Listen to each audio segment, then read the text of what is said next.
Prime Minister Narendra Modi is set to embark on an all-important visit to the United States this week. Prime Minister Modi will be participating in a bilateral meeting with US President Joe Biden on the 24th of September in Washington, D.C. This will be the first in-person meeting between the two leaders since Biden took over as US President. Prime Minister Modi will also be meeting US Vice President Kamala Harris on the 23rd of September. He will be participating in the first in-person Quad Summit on the 24th of September. During the summit, the leaders will review the Quad vaccine initiative and focus on global issues such as critical and emerging technologies, cybersecurity. Foreign Secretary Harsh Shringla is addressing the press on the Prime Minister's visit. June 2020, when the India-Australia relationship was elevated to a comprehensive strategic partnership. Just recently, we had our 2+2 dialogue with the Foreign and Defence Ministers of Australia visiting India. The two Prime Ministers are likely to discuss the gamut of India-Australia relations and I think anything that is of mutual interest to both our countries. The Prime Minister will also meet Prime Minister Yoshihide Suga, the Honourable Prime Minister of Japan. This will be their first in-person meeting and follow 3 telephone conversations they had recently.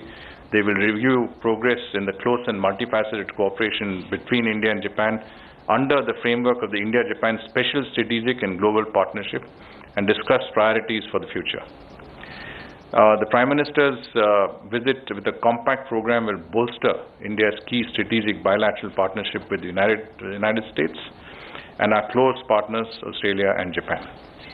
It will also consolidate the Quad as a force for global good and will give the Prime Minister an opportunity to share his vision at the multilateral arena. From the US perspective, of course, I think when we look at the levels of support, we see a strong bipartisan support for a strong relationship with India and a strong relationship that can strengthen the global efforts to further our common interests in that regard. We also, I think, as I mentioned, we have very strong trade and economic linkages. Bilateral trade in the year 2019 was at $149 billion, and I think there is scope to take that even higher. In the defense sector, we've had a number of I would say exchanges. We are now preparing for exercise Yuddha Abhyas, which is the army level exercises. As we speak, we are also participating in the Malabar naval exercise, which is underway in Guam, with the participation of Australia as well. The visit is also expected to provide momentum. In other words, would provide direction to some of the important bilateral mechanisms that we have, whether it's the trade policy group, whether it's a defense policy group or the trade policy forum, or a number of other mechanisms that are now ready to I would say, review that relationship in those areas. I think once this summit is over, we would have the opportunity to take them forward. I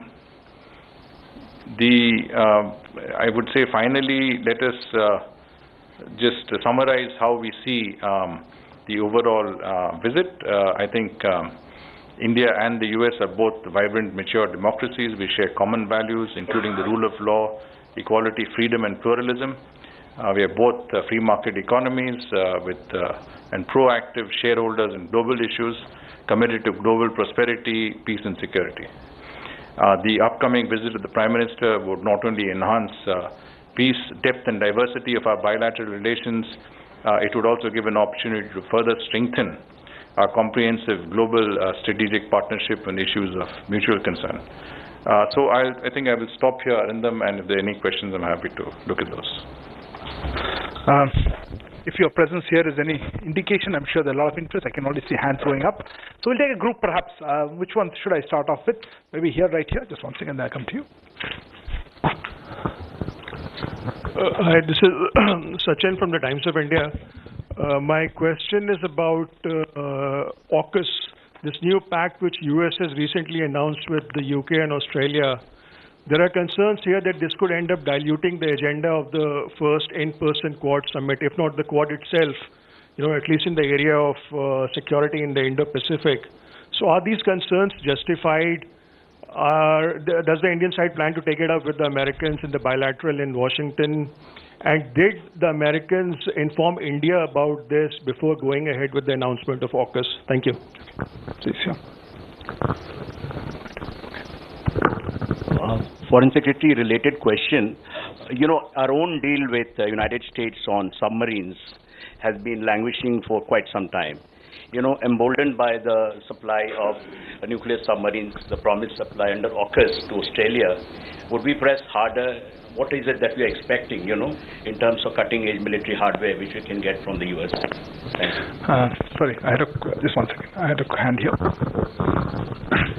मैं ब्रह्म प्रकाश दुबे हूँ जी news से। मेरा सवाल ये है कि लगातार कुछ सालों से हम लोग सिक्योरिटी काउंसिल के परमानेंट मेंबर बनने के लिए आवाज़ उठाते रहे, कई देशों के साथ कोऑर्डिनेट करते रहे। इस पीएम की इस यात्रा में क्या हम यूएन के मंच पर ये मुद्दा भी प्राथमिकता से उठाएंगे? Thank you. Take something from this side. So, as a prelude to the Prime Minister's visit, EM is already in New York. He's had meetings with various foreign ministers, foreign secretaries. He's met Foreign Secretary of Britain. Can you tell us what exactly has happened vis-a-vis the discussions regarding the vaccines, about Covishield particularly, what we've told the British side? Let's take one more before I... Related where? Which one? There at the back? Okay. Both are related, okay. Smita Sharma. Just wanted to check, in addition to what has been the discussion with UK, because the US is also supposed to come up with new announcements for its vaccine policy soon, in the next few weeks. Are there apprehensions about Covishield being discriminated there as well? Is that something that's on the table? Okay. And the last one there, please. Also on AUKUS, I wanted to ask, does India, we noted that EM has spoken to the French Foreign Minister, he has met with the UK Foreign Secretary as well. Does India consider the US decision to provide nuclear technology to Australia, something they have not done for submarines since I think 1958? Does it consider this decision as an act of nuclear proliferation? And what is India's reaction really to this aspect of the defense agreement between the two? Okay, I think we'll stop here, sir. Would you like to take some of these questions? Okay, so thank you, and let me try and answer, questions in clusters. And first, I think, was AUKUS, which had a number of different stands to it. Let me make it clear that the Quad and the AUKUS are not groupings of a similar nature, and I'll try and qualify that.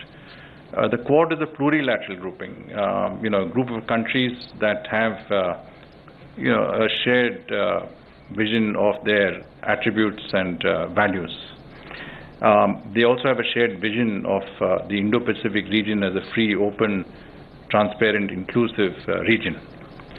The Quad has adopted a positive, proactive agenda with, as I said, a wide array of initiatives at the global level to address some of the issues of the day.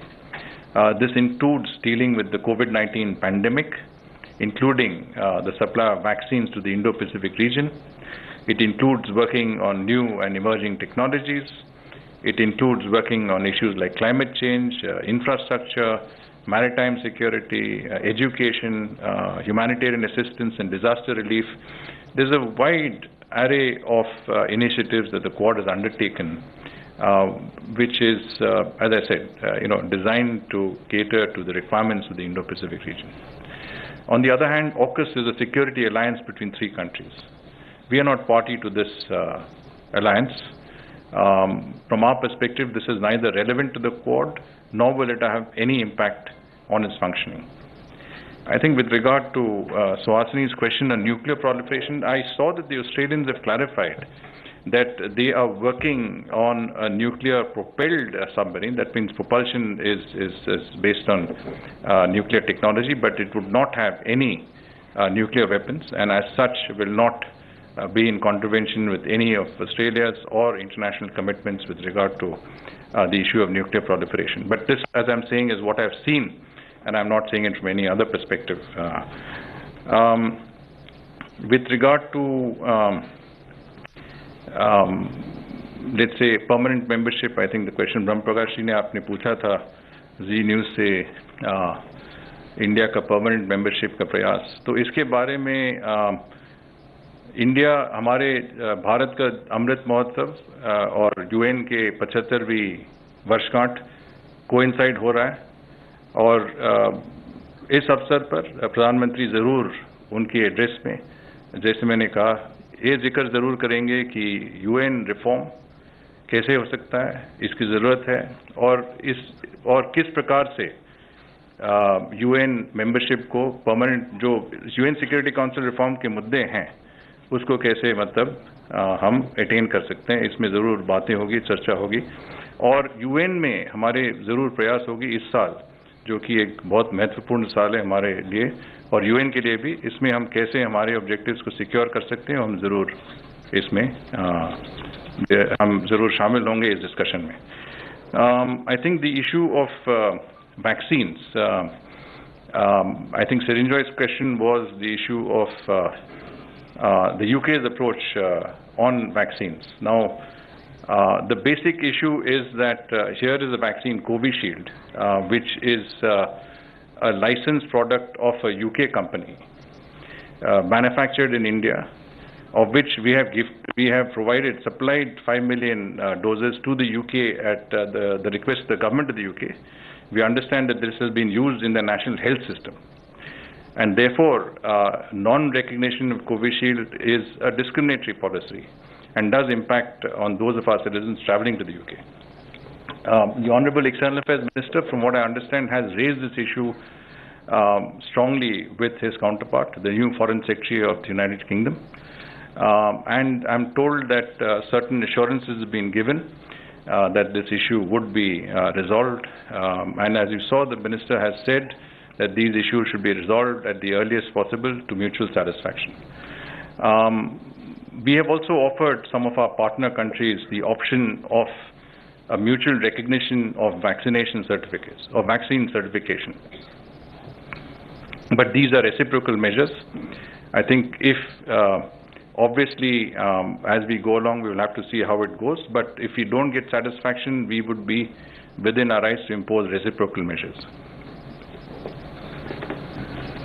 Sorry, I think there is one on the U.S. policy as well. Look, the U.S. policy has been gradually liberalized, as you can see. We have been, we were under a certain category, we've been upgraded. The U.S. also took steps, as I mentioned in my opening remarks, to ensure that visas for students, Indian students who had to travel to the US to join universities, colleges, institutions, were provided, were speeded up. I think that process is now over. They're now moving, from what I understand, to the professional category, where a number of professionals would be given visas, Indian professionals, to travel to the US. We've also seen, as you mentioned in the report, that fully vaccinated travelers would be allowed to freely travel to the US. This, I think, is a positive news, because if you look at our rate of vaccination, we have administered over 800 million doses. The Health Minister yesterday made clear that we would be well within our target to vaccinate our entire eligible population within a short period of time, as the rate of our vaccination process is going. And I think from that perspective, we should be able to ensure that a good number of our people traveling will be in a position to avail of this US opening. Now, you also have to keep in mind that the government has taken steps to facilitate vaccination of those of our citizens who are traveling abroad.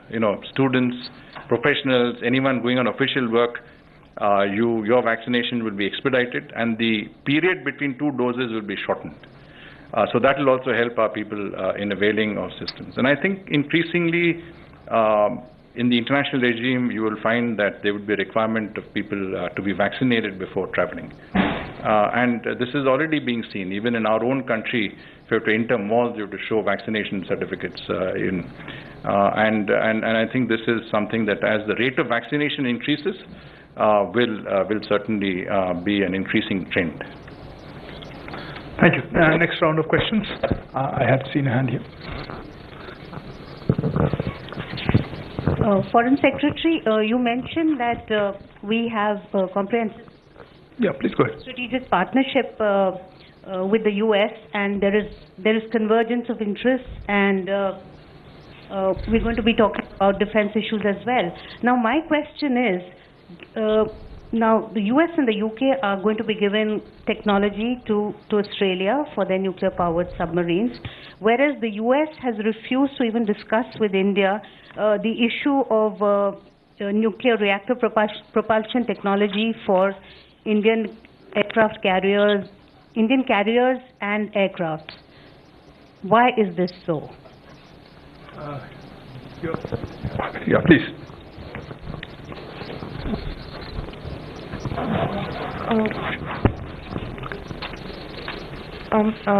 Foreign Secretary, I just wanted to ask, who are the CEOs that the Prime Minister will be meeting? I believe Apple CEO Tim Cook is one, but if you could just confirm whether that's happening. And just wondering about the trade pact. Is there a limited trade pact? Where are the talks on that? And if there's anything else you would want to add on this? Thank you. Here, please. Sir, I just want to check, what are we going to discuss the nuclear reactors which we were talking with the US earlier, and the Westinghouse had at that time declared bankruptcy, and is that process still on, or? At the back, I'll just come back to you.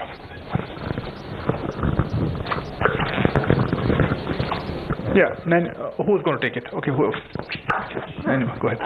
I just wanted to understand whether there'll be any pressure on India, or, at the Quad, to have a security aspect to it, or especially after AUKUS, and or maybe Malabar will continue to play that role as far as Quad is concerned. Thank you. It's just more or less the same type of question. I just wanted to find out if Quad is not a security alliance at all. What is it? Is it only about the supply chain and democracy and all that? And here, please. Hi, I just wanted to ask... just one second. Sorry. Foreign Secretary, I'm Akhilesh Suman from Samsat TV. My question is related to Quad. All the 4 members are active under the Quad, framework for quite some time. Now, is there any idea to give an institutional structure to Quad as on the lines of BRICS, and do you intend to sign any agreement among the 4 member nations in this field? So we have one more, and I think we'll close it. Please, at the end. Hi, I just wanted to ask about the vaccine initiative under the Quad. India just lifted the export ban. So I just want to know, has there been any groundwork of any sort that has happened, or is it something that hasn't gotten off the ground at all? Okay, thank you. I think we'll stop for 5 seconds whenever you'd like to take it. So I think Parul's question was really on strategic partnership with the US and whether that really allowed us to facilitated some of the technologies in the defense sector that we were looking at. I think it has to be acknowledged that we've come a long way in our strategic partnership with the US and whether that really allowed us to facilitated some of the technologies in the defense sector that we were looking at. I think it has to be acknowledged that we've come a long way in our defense cooperation, collaboration with the United States. I think for first and foremost, we have operationalized what we call the major defense partner status of India. We've also gone into what is called STA 1 level, which is a very significant level in terms of technology sharing, equipment, sourcing, etc., with the US. We have signed all 4 foundational agreements, as you know, MEA, COMCASA, all of the important agreements that were involved in creating the foundation and the groundwork for an extensive defense cooperation with the United States. We have also started on co-production on defense issues. As you know, many components of U.S. aircraft, U.S. equipment in the defense sector being now manufactured in India.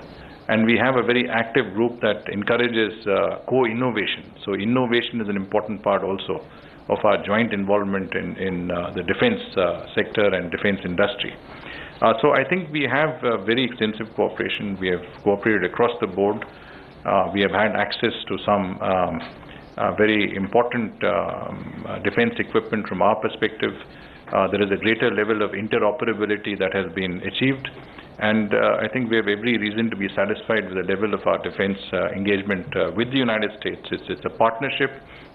It's based on a mutuality of requirements, and at the same time, I think it is now graduating to levels where we can co-produce and co-innovate together, and that is very, very important. I think Elizabeth's question about what are the details of the business level meetings that the Prime Minister is having. I've also seen reports in the media. I think this is still work in progress. We still have to get the full list of CEOs the Prime Minister will meet. Undoubtedly, I think once we land in Washington, we will finalize that, and we will be able to release some of the names of CEOs that the PM will be meeting. As I said, it also depends on the ability. We have a COVID restraint. We have a number of constraints in that regard, and we will certainly tie all this up and let you know.